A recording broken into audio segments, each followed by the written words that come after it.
Onse Vader wat in die hemel is, baie dankie dat ons kan uitsien na 'n nuwe jaar. Daar sal so 'n paar dae wat ons in is in hom. Maar dankie vir die gawe van nuwe lewenslus. Here, dat U ook vir ons die vermoë gee deur die Heilige Gees om met nuwe oë na omstandighede te kyk, na onsself, na mense rondom ons en na U. Dit is die hele doel van ons Bybelstudie en van ons samekoms as gelowiges, om te ontdek wat U vir ons wil hê. En dis aan ons opdrag, ons wonderlike, heerlike opdrag, om as profete in die naam op te tree. Elkeen van ons in diens van die Allerhoogste, maak nie saak waar ons is nie. En o Heer, mag vanoggend se samekomse diens dit voor oë hê. Mag dit ons vooruitsig wees, ons missie. In die naam van ons Here Jesus bid ons dit. Amen. Ons almal ken die verhaal van Samuel. Ons gaan lees uit 1 Samuel hoofstuk 3 uit. Ons tema is jy 'n koster of 'n profeet? So Adel, ek wil nou nie vir Adel aanstoot gee nie, daar's niks fout daarmee om 'n koster te wees nie, Adel. Hier is nou net spreekwoordelik. Hoor.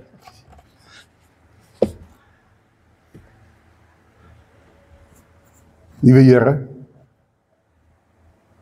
Vader, as ons voor U voete kom kniel en kom bid, praat Here, U dienaars luister, is dit met 'n opregte hart. En Here, as dit miskien nie so 100% opreg is, soos wat dit moet wees nie, vra ons dat U steeds met ons sal praat, want ons weet, U is die sprekende God. U praat. Maak ons ore waawyd oop. Maak ons gees oop, sodat U Gees met ons en in ons en deur ons kan praat. Dis ons groot behoefte, o Vader. Wil U nie dit vir ons gee nie? Amen. Vers 1. Die seun Samuel het die Here gedien onder toesig van Eli. Die woord van die Here was in daardie tyd min gehoor. Daar was nie dikwels openbarings nie. Eli se oë het al swak begin word. Hy kon nie meer goed sien nie. Vroeg een môre het Eli op sy slaapplek gelê en die lamp van God het nog helder gebrand. Samuel het ook nog gelê in die tempel van die Here waar die ark van God was. En toe roep die Here na Samuel. Samuel het geantwoord, ek kom. Hy het na Eli toe gehardloop en gesê, hier is ek, want U het my geroep. Maar Eli sê, ek het nie geroep nie, gaan lê maar weer. En Samuel het gaan lê. Die Here het weer na Samuel geroep. Hy het opgestaan, na Eli toe gegaan en gesê, hier is ek, want U het my geroep. Toe sê Eli, my seun, ek het nie geroep nie, gaan lê maar weer. Maar Samuel het nog nie die Here geken nie. Want die woord van die Here was nog nie voorheen aan hom openbaar nie. Die Here het Samuel toe 'n derde keer geroep. En hy het opgestaan en na Eli toe gegaan en gesê, hier is ek, want U het my geroep. Toe besef Eli dat die Here die seun geroep het en Eli sê vir Samuel, gaan lê. En as iemand jou weer roep, sê jy, praat Here, U dienaar luister. Samuel het toe gegaan en op sy slaapplek gaan lê.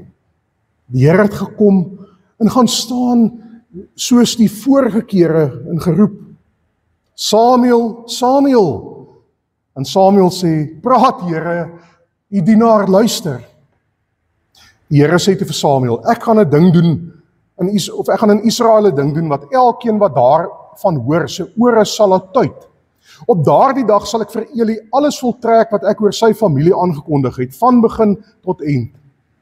Ek het aan hom bekend gemaak dat ek sy familie vir altyd gaan straf oor die ongeregtigheid waarvan hy geweet het.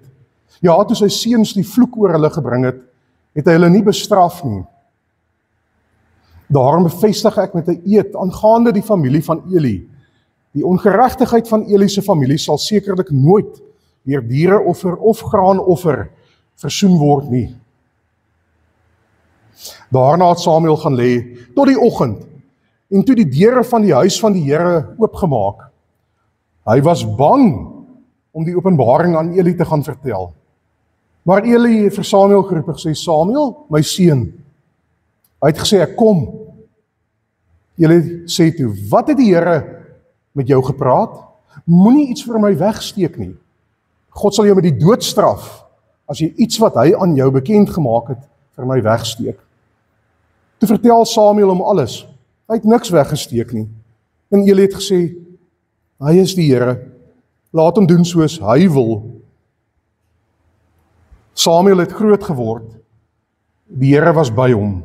En nie een van Samuel se woorde onvervul gelaat nie. Die hele Israel, van noord tot suid, het gemerk dat Samuel betroubaar was as profeet van die Here. Die Here toe weer in Silo verskyn, want hy het hom in Silo aan Samuel geopenbaar deur die woord van die Here. Ons skriflesing tot sover.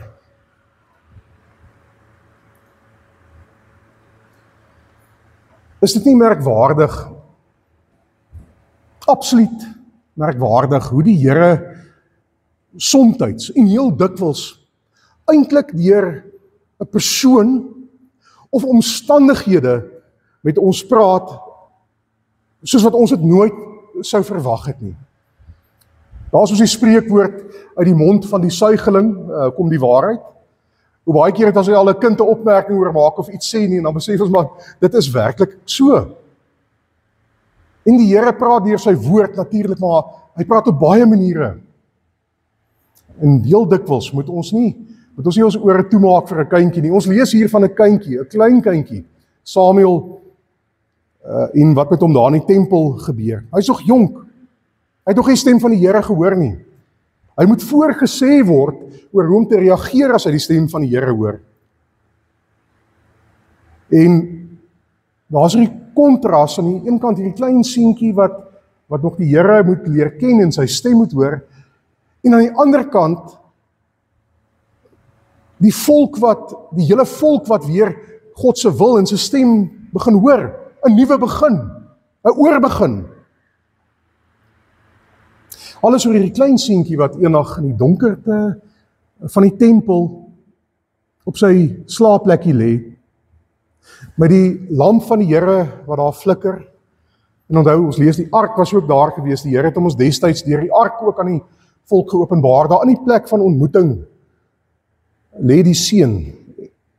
En hy stel homself onvoorwaardelik oop vir die woord van die Here. Al het Samuel geen idee wat die Here van hom gaan vra nie, of watter eise die Here aan hom gaan stel nie. Sê hy, praat maar. Met hierdie woorde lei kleine Samuel 'n totaal nuwe era vir die hele volk van die Here in. En ons lees in hoofstuk 3, lees ons mos daar, Samuel het groot geword, die Here was by hom en het nie een van Samuel se woorde onvervul gelaat nie. Die hele Israel van noord tot suid het gemerk dat Samuel betroubaar was as profeet van die Here. Nou Samuel ongelukkig is in 'n tyd gebore wat donker was. Nie 'n goeie tyd nie. Eintlik 'n baie slegte, baie donker tyd in Israel se geskiedenis. Hoekom? Want vir dekades al, lees ons, het hulle nie meer die stem van die Here gehoor nie. Kan jy jou ore glo? Kan jy glo dat God se volk, met wie God hierdie pad gestap het, en soveel keer uitkoms gegee het, en so begenadigheid, dat juis hulle begin doof word? Anders as die seentjie, wat graag wil hoor, het die volk nie meer gehoor nie. En ek dink nie dis 'n geval waar die Here net eenvoudig stil gebly het nie. Hulle het niks gehoor nie, want hulle wou nie regtig luister nie. Hy was nie regtig deel van hulle lewe nie. Hulle noem hulle self gelowiges.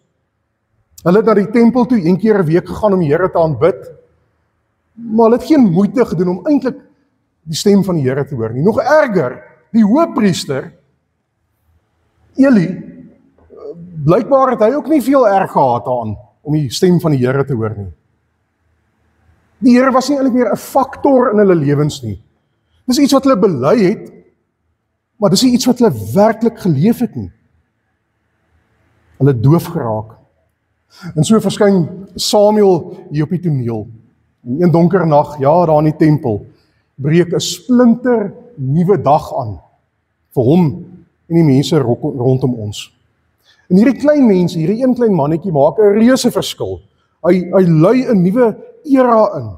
'n Era waar ons God se stem gehoor word, waar God se stem wil gehoor word.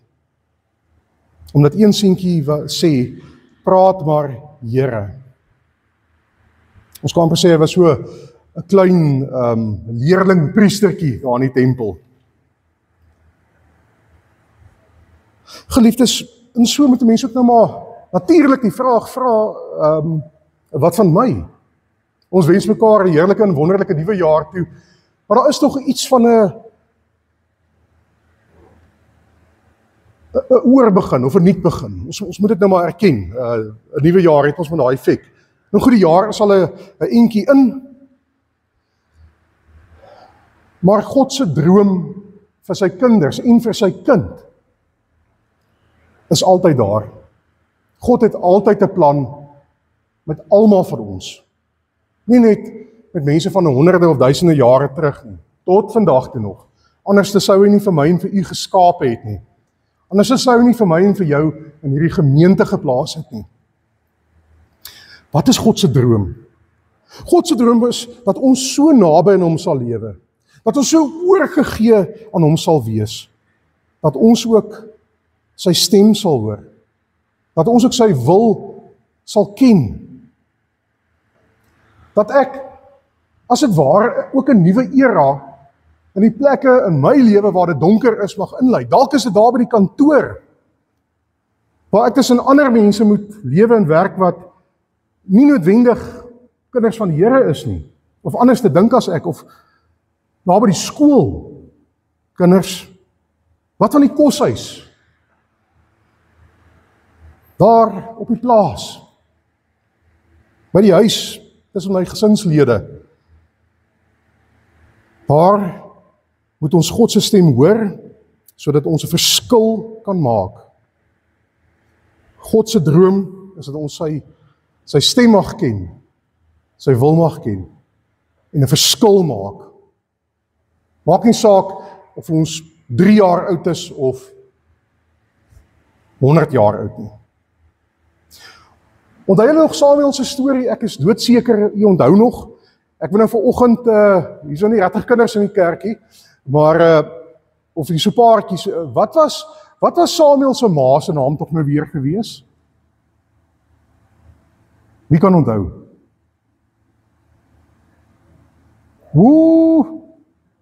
Ok, nee, ek gaan nie nou sjokolade gee nie. As iemand onthou, dan gaan julle na die tyd, dan gaan ek vir jou sjokolade gee. Gaan dink 'n bietjie, gaan blaai gou daar deur Samuel se storie, jou sjokolade wag. Michael, ek dink hy het jou naam op. Sy moeder het hom afgepleit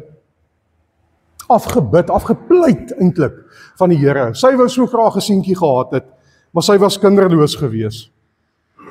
En sy toe, seker 'n tipe van 'n, wat mense 'n ooreenkoms met die Here gemaak, as hy vir haar met hierdie seentjie seën, dan sal sy hom toewy aan hom. En so op 'n baie jong ouderdom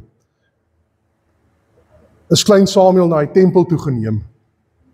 Dit was vir my as kind so verskriklik gewees om te dink, die seentjie se ma gaan gee hom daar by die tempel af. Ek het altyd gewonder, sê net maar my ma het my so daar by 'n kerk gaan afgee. Maar dit was seker ander tye gewees en sy het hierdie belofte aan die Here gemaak. En dit is 'n bitter mooi verhaal, maar al hierdie goed is eintlik irrelevant. Want daar's een ding van Samuel wat ons moet weet, en dit staan hierso in die heel eerste vers. Daar staan, hy het die Here toegewyd gedien. Hy het die Here toegewyd gedien. Eli was al half blind, hy was al oud. Ek te vermoed Eli was nou nie meer regtig lus vir die elke dag se tempelwerkies nie. En so kry jy hierdie kostertjie van hom, en hy moet toesien dat die lampe nie doodgaan nie. Onthou die Here se lampe moes altyd gebrand het daar in die tempel. En die ark en al die ander goed wat daar in die tempel was, moes opgepas gewees het. En dit was Samuel se job gewees. Hy was 'n deurwagtertjie. Hy moes saans toesluit en in die oggende weer oopsluit. Maar wat belangrik was, is hy die Here gedien daar in die tempel. En weer eens hierdie kontras, die ou man Eli en die jong kind Samuel, teenoorgesteldes, amper wil ek sê. En onverwags in die middel van die nag, in die stilte daar waar niemand dit raak gesien het nie. Dis net klein Samuel en hierdie God wat met hom praat. In die middel van die nag hoor hy 'n stem, 3 maal. En dit is so tragies, dat die hoëpriester Eli aanvanklik nie eers weet wat hier aan die gebeur is nie. God se stem het in sy lewe al so stil geraak, dat hy nie besef van God praat met hierdie jong seun nie, of nie aanvanklik nie. Maar in elk geval toe die Here se stem toe nou 'n derde keer weer tot Samuel kom, het hy geweet wat om te doen. Hy het in die donker neergeval, en hy het gebid, praat maar Here. Die dienskneg luister.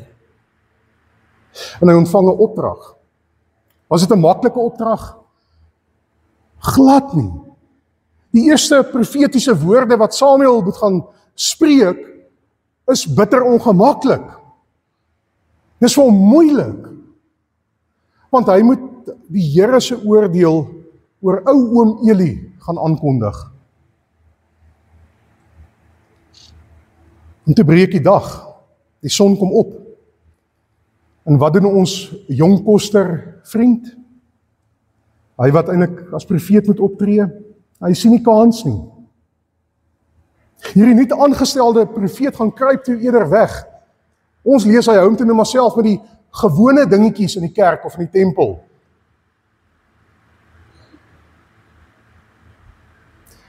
Een geleerde man het een keer gesê, hy sê van die gedeelte, hy sê die nuwe profeet het toe eerder 'n koster geword. Enige iets, solank hy net nie hoef te doen wat die Here van hom gevra het nie, want dit is nie maklik nie. En ek verstaan dit, ons verstaan dit mos, as jy vir iemand soveel respek het, dat jy eintlik nie vir hulle wil aanstoot gee op 'n manier nie. Dit terwyl die Here vir jou duidelik, deur sy gees en sy woord, somtyds, sê, gaan praat, gaan verkondig die waarheid. Jy mag nie stil bly nie. En dis nie waarvoor die Here vir ons geroep het nie, dis nie hoekom hy vir u geroep het nie. Dis nie 'n opsie vir 'n profeet nie. Wat is 'n profeet werk wat stil bly? Niks. Dit help ons ken die wil en die woord van die Here, en ons verkondig dit nie. Hoe ongemaklik daardie boodskap dalk soms mag wees. Want hoe lank wag God al vir jou om regtig jou roeping te beantwoord? Om die nuwe era in te lei daar in jou omgewing, waar dit ook al mag wees, waar jy ook al roep. Hy het ons nie geroep om weg te raak soos 'n verkleermannetjie weg te kruip nie. Die kerk van die Here is lewend en kragtig, want God, die Here Jesus, is die hoof daarvan. En hy gee vir ons al die gawes. Hy gee vir ons hopelik die wil om vir hom te dien en as profete op te tree, om goed te doen aan ander, om nie jou besig te hou met die alledaagse goedjies nie, want daar is baie alledaagse goedjies, maar om in dit wat ek doen, werklik die Here te dien, soos Samuel. En so is dit tyd. Die horlosiewyser het ook vir ons, vir elkeen van ons, afgetik. En hy het middernag geslaan. Ons hoor ook die Here se stem.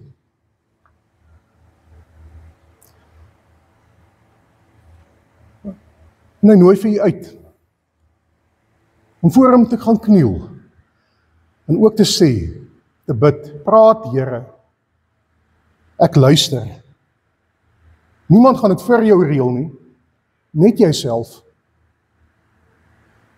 So hoekom moet ons nog deur die lewe gaan? En gefrustreerd wees met ons godsdiens, en ongeduldig, en onbevredig. Kom ons sit op die rand van ons bed, in die donker, en hoor sy stem wat ons roep, en wat ons uitdaag, om 'n profeet te gaan wees. Mag die Here vir elkeen van ons as individue, waar ons elke dag onsself bevind, so gebruik as 'n profeet, en mag hy vir Wesgemeente, ook in hierdie wonderlike nuwe jaar wat hy vir ons gegee het, inspireer tot dit.